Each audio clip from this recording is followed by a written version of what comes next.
We appreciate sort of the acknowledgement of the work that we have tried to do. We appreciate the work that you all do every single day on the front lines, and we love you. But because we love you, we feel it is our obligation and responsibility to challenge you a little bit. I think that if you love someone, if you truly love them, then you should be okay with holding them accountable, right? Pushing a little bit, pushing back, twisting the knife. I think it's our moral obligation.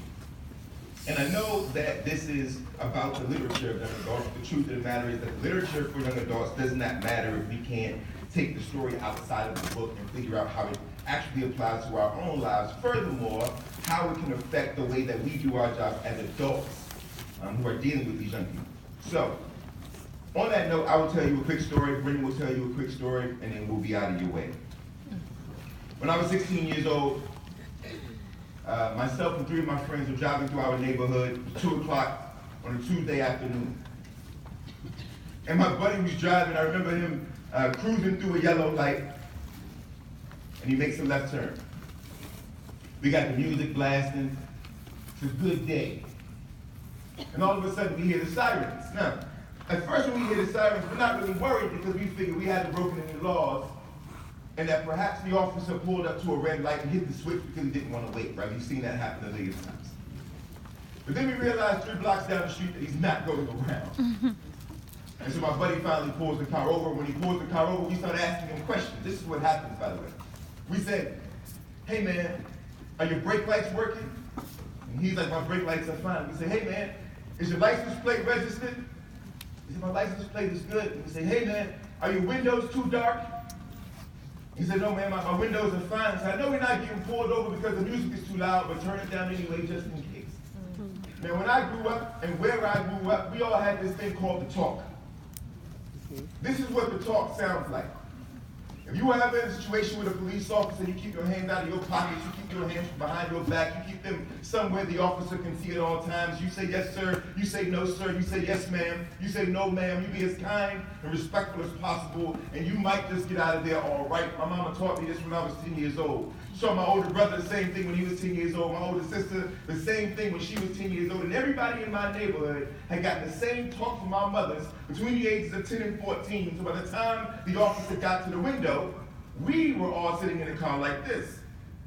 The cop knocks on the window. It's 1998. Automatic windows were extra. So we roll the window down and the officer says, "License and registration, please." And my friend says, "Forgive me, officer, but first can you please let us know why we've been pulled over?" And the officer says, "Yeah, I'll tell you, you ran a red light back there." And my friend says, "Officer, I don't mean any harm, but that light was yellow. I know it was yellow. The guy next to me knows it was yellow. The 2 dudes in the back, they know it was yellow. We learned in kindergarten that green means go, red means stop, and yellow don't mean stop." And the police officer said, "It does not matter. Just give me your license and your registration." So my buddy gives him the license, but we're 16 years old. And all of you in here who drive understand this, that the glove compartment is like automobile Narnia, right? Whatever you put in there, right, you may never see again. Especially the registration. Nobody ever knows what the registration is, right? So we're digging around and we can't find it. And all of you in here know why that's a problem. And the officer says, "Listen, calm down, relax. I'm going to step back to my cruise. I'm going to run your license and I'm going to come back. And when I get back, you better produce the registration." "No problem, officer. Thank you so much." The issue, though, is that we have one friend with us, and everybody has this friend. When we tell this story to the kids, by the way, we do tell this story to the kids, so if y'all can't handle it, because the kids always can. So we have this one friend, he's who we always call a stupid friend. And everybody has this friend. He's sitting in the back seat next to me, so we turn to the stupid friend, whose name is Chris in real life. You can put it on the internet, it's okay. He knows. So, I love you're pointing at me with that. And not him, you know. And so we turn to Chris and we say, "Chris, look, we know how you are, man. We know how you are. You always take it one step too far. We all have to search around for this registration. If you find it, pass it up front to the driver. Whatever you do, whatever you think about doing, do the other thing, right? Like, there's no reason for you to go to the right or to the left. Just pass it straight up front to the driver. And of course, he's upset and offended. Well, they'll always be trying to talk about me like I'm stupid. We're like, no. We're not trying to like play you out like you're stupid. We just know you are, right? So we dig around, right? So we dig around, and eventually, Chris finds registration, of course. He finds it tucked in that little pouch behind the passenger seat. And don't nobody put nothing in, right? The pouch that our grandmothers put church fans in, and our grandfathers put maps in. And now your kids put G.I. Joes hanging off the side of it. He finds it back there, and he says, they got the registration right here. And then, because he's so afraid, and he's so excited that this is going to get us out of trouble, he leans over and opens the door. And it just so happens that when he's opening this door, the police officer happens to be walking back to the vehicle.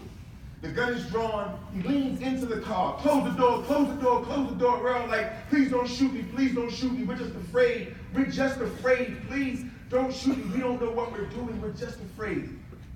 The officer finally takes the registration, he says, look, don't ever do that again, you boys sit tight, I'm gonna be right back, I'm gonna go run the registration, it's okay, sit tight, I'll be back. 5 minutes later, 4 more cop cars pull up. So here's a recap.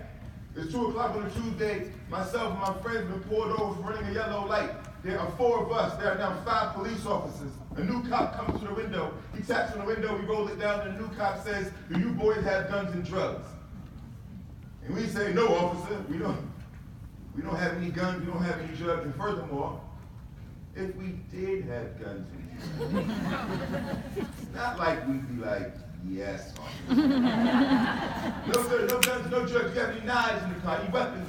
No knives, no weapons, any alcohol. Sir, we don't have any. We coming from school. We have nothing in here. And he says, okay, well, how about this? Everybody get out of the car. So we all get out of the car. Everybody get down on your bellies. So we all lay down on the ground and they put the handcuffs on us. And they tear my friend's car apart. Take our backpacks and shake them out on the street. Open the trunk, take everything out, put it on the street, dig everything out from underneath the seats. We're 16, so you know the car was a mess. So everything's coming out, put it on the street. Open up the glove compartment. Take everything out of the glove compartment. Put it on the street. We used to wear cheap cologne. They spritzed it all in the air, teasing us about how bad it smelled. Even though it smelled bad, it belonged to us. Why be mean about it? Meanwhile, they're interrogating us. Where you live? Officer, you in our hood. We live, that's my house. We live right here. What school you go to? What grade are you in? What's your birthday? What's your daddy's name? What's your mama's name? And I say, officer, my mom's name is Isabel. And the officer says, oh, I have a daughter named Isabel. And I say, sir, this is not the right time to talk about your child. And this goes on for 15 minutes. And then all of a sudden, when they torn the car apart, ripped the upholstery out of the vehicle, they then decide to just uncuff us. Click, click, click, click. You boys get up. Be on your way. They jump in the cruisers and they cruise off. And we all have to clean up a mess that we did not make, chasing our homework down the block. And when we finally get everything back in the vehicle and cut the car on, the worst part of the story is what happens next. We turn the music back up, roll the windows back down, and we cruise off. And we never talk about it. And we still haven't talked about it. I told my mother this story for the first time 2 years ago, 17 years after it happened. And everybody always says, well, why didn't you tell somebody? Which makes me laugh. What was I going to tell her? That Tuesday was Tuesday? Watch my friends get their teeth kicked in. Watch my cousins get slammed on the hoods of cars. We had no idea that anything wrong was happening. Now, even though we could frame all this around all American boys, the truth of the matter is that I'd rather us think about in this moment is how many of these kids are in your class. See, brutality is funny because we only think about it when we think about death. The truth is there are more of us who survive. Psychological injury, the abuse of power. Anytime you hear somebody say, well, if he did nothing wrong, then why would he run? You have no idea. But what about the kids in your class? And furthermore, what about the fact that many of us in this room ain't no different than those cops? And we gotta kind of start dealing with that too. There are a lot of young people in your class that you, and this is not an indictment, this is a challenge, an honest sort of challenge, that you have put face down. The handcuffs on. It don't make no sense for you to ask what their mother's names are. And when they tell you their mother's names, you say, oh, I got a daughter with the same name, when you already have indicted them. They're already face down. You can't make a connection with a young person when you've already disrespected them. right? So many of us do it. Not always intentional, but it's the truth, right? That brutality is happening every day in our homes, in the grocery store, and yes, unfortunately, in our classrooms. And I just want you to sit with that. Just think about it for a moment. Just sit with that and let that sort of stew in you, especially tomorrow or Tuesday when I get back to school. Just don't forget that those kids and those cops are no different from me and no different from you. So let's give him a round of applause.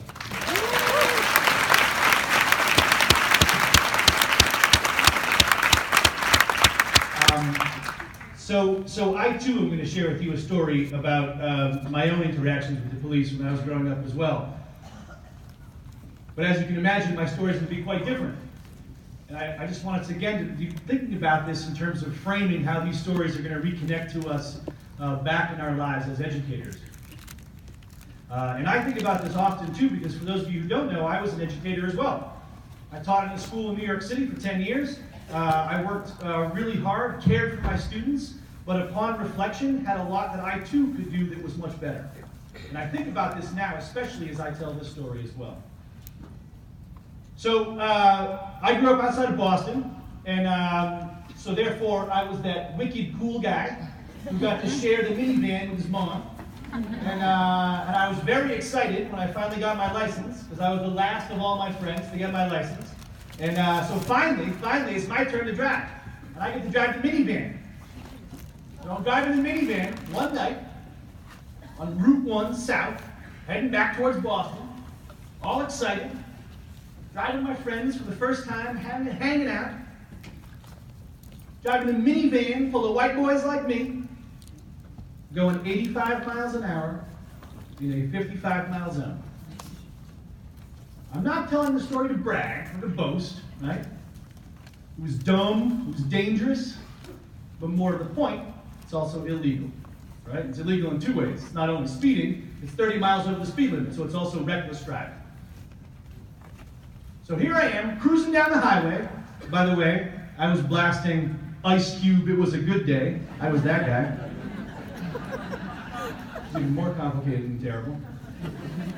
But there I was, blasting that song as the police car pulls out behind me. And it's the first time this has ever happened to me. And where I grew up and how I grew up, nobody ever had a talk with me. Nobody ever said to me, Brendan, this is what to do when the police come, if the police come. In fact, the assumption for people like me growing up was that if the police were called, they were there to protect society from people like me who are going 30 miles over the speed limit. That was the assumption for how I grew up and where I grew up. So when that cop car pulls out behind, I'm nervous. What do? I floor it! I keep tearing down the highway!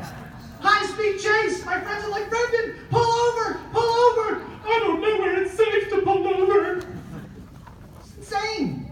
Tearing down the highway. Finally, up ahead, I see a parking lot. If anyone's from Boston or that area, it was the Ship. This gigantic red ship on the side of you know it, right? It's so you can't miss it, right? So that parking lot, we like our seafood in Boston. But that huge ship was there. There was an empty parking lot. So I see the parking lot up ahead. I pull into the parking lot. I take my sweet time pulling into a parking space. This is wild. Police officer knocks on the window. License registration. I give him my license. He says, and registration. I'm so dumb. I thought the writing on the back of my license was my registration. I swear to you. Who gave me my license? Well, it was Lynn, Massachusetts. I don't know. We had problems driving in Massachusetts. But the side issue is, I can't believe I didn't even know this, right? Luckily, my friend Adam, who's in the passenger seat, he gets the registration out of the glove compartment, passes over to me, to the officer. Officer goes back to the cruiser, comes back to the car and says, get out of the car. I get out of the car. Have you been drinking tonight? He asked me. Not at all. Have you been smoking marijuana? Not at all. Why the hell are you going 30 miles over the speed limit? He asked. And I go into a sob story. "Oh, Mr. Officer, we were just trying to play mini golf and it just wasn't working out. And then we're supposed to go get ice cream and everyone's just yelling in the back of the car and I just want to go home. I just want to go home. Home." I tell the story because I want to think about what happens next. And again, to think about this not only from the perspective of law enforcement, but to think about this as it extends to all of our institutions in America. Because what happens next? Did I get a ticket? Not at all. Did I get a written warning? Not at all. Not at all. And I'm sure this police officer was taking some pity on me as I was trembling, making a puddle between my feet probably, right? I'm sure. But that's not the whole story, and it's not honest if I pretend that it was only pity that enabled me to just walk away. Because it's what the police officer said to me next, the part that every time I have to share in front of all the audiences that we've spoken in front of, is like a little fish hook in my gut that just tugs and tugs and tugs to remind me what it means to have white privilege in America. Because the police officer said to me, "Go home, be safe, keep your friends safe." And I think about that line in conjunction with the story that Jason just told you. I think about this notion of go home, be safe. I think about how I was afforded all of that pity. I think about how when I was growing up and where I grew up in a mostly white community in Boston, that it made white people like me really uncomfortable to talk about race and racism. And that the way that we spoke about it was that like, oh, well, racism was happening to people of color over here. As opposed to ever framing the conversation from the perspective of what does it mean to be a white person? What does it mean to think about what your role is in this system? Because as I walk away from that police officer, I think about the difference between two words. Yes, in my life, it may have been uncomfortable to talk about race and racism and my space within that system and conversation. But if I can't get uncomfortable and be uncomfortable, there will never be a time when we can talk about actual safety and justice for all. We can't even talk about safety because we're too busy talking about protecting Brendan's comfort. That's hard. And I think about that, again, thinking about life as a teacher and what I didn't want to think about in my own practice as a teacher because it was uncomfortable. I think about a moment when Jason and I have been traveling around. We've been traveling for a while and we've talked to many, many audiences. And I think about one moment in particular where I was left in the room, alone in the room after we'd done our presentation with a 17-year-old white girl who was an out-and-out white supremacist. And after we had given our big presentation, and after we'd done all of our Q&A, and we talked to all these kids, and this is a school that is very diverse, she's talking to me, and she's pointing her finger, and she said, "Brendan, you're not white. You're not white on the inside." And I think about that, and in the moment I thought, how terrifying. How strange. In fact, how different I want to see myself from that white supremacist, just as she wants to distance herself from me. But upon reflection, I think about how that is just like me saying, well, this is too uncomfortable to actually address and talk about. Because while there is a seduction in wanting to distance myself from white supremacists, the dangerous reality is that if she and I walk into a room together, if she and I walk into a bank together, if she and I walk into an elevator together, if she and I walk into a classroom together, we are afforded all the same privileges, not the story you just heard Jason tell. My proximity to her, despite the fact that she's a white supremacist, is uncomfortable for me, but it's also the truth. And these are the things that I think we have to think about when we think about race in the classroom. And as a white teacher, I don't want to think about what that means for how I go in and pity my students of color, or I'm trying to save my students of color. Instead, I want to think about what does it mean for me to address me. I can't go out there and change the world if I haven't taken the time yet first to change myself.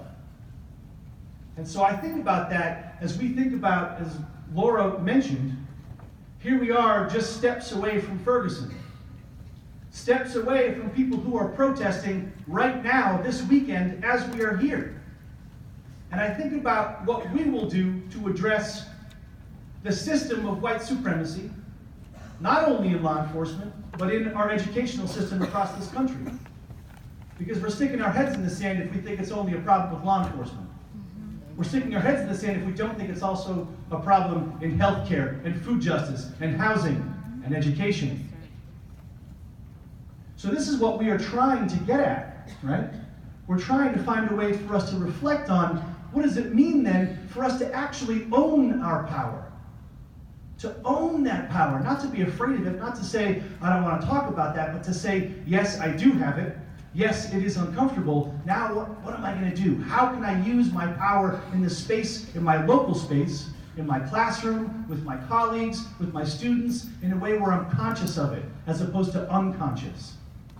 So that more and more kids who look like me aren't afforded and granted that extra pity, aren't afforded and granted that extra safety. And we can then begin to address, I think, something closer to safety and justice for all. Yeah.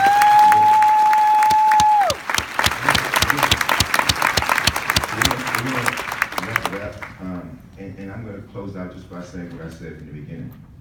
This is what love looks like. Us being honest with you, us being direct with you, that's what love looks like. And I want to make that clear. I know people are like, yo, these dudes just came in here and just like told us we suck. When really it's not that at all. What we're saying is that like if we claim to be on your side, which we are, then it is our obligation, because of the work that we have chosen to do for our children, to be honest with you. You know, and it's funny, and there are all these talks, and I'm going to give you all the secret. And all these talks in the black community, where whenever we want to talk about race in mixed company, as we say, they say, yo, you can't be honest, you can't be direct, because then you're going to turn people off. And I have to let you all know that I think that's the most disrespectful thing in the world. If I respect you here, if I respect you here, I should be able to tell you the truth. I shouldn't have to tiptoe around you. I shouldn't have to care about whether or not you get uncomfortable, if it means a better or an overall sort of product for the young people that we serve. That's it. So to close out, I just want you to remember this, please. We are begging you. You cannot be more loyal to your fears than you are to your futures. You just can't. You can't be more loyal to your fears than you are to your futures. Let it get uncomfortable. Sit with that discomfort. Ask yourself some hard questions before you dare ask these children. Ask yourself, right? Which one of us is the all-American boy? And then ask yourself why you feel that way. Because there's a kid in your class who looks just like me, and he should be treated as the all-American boy as well. Y'all have a good day. We love you. We love you.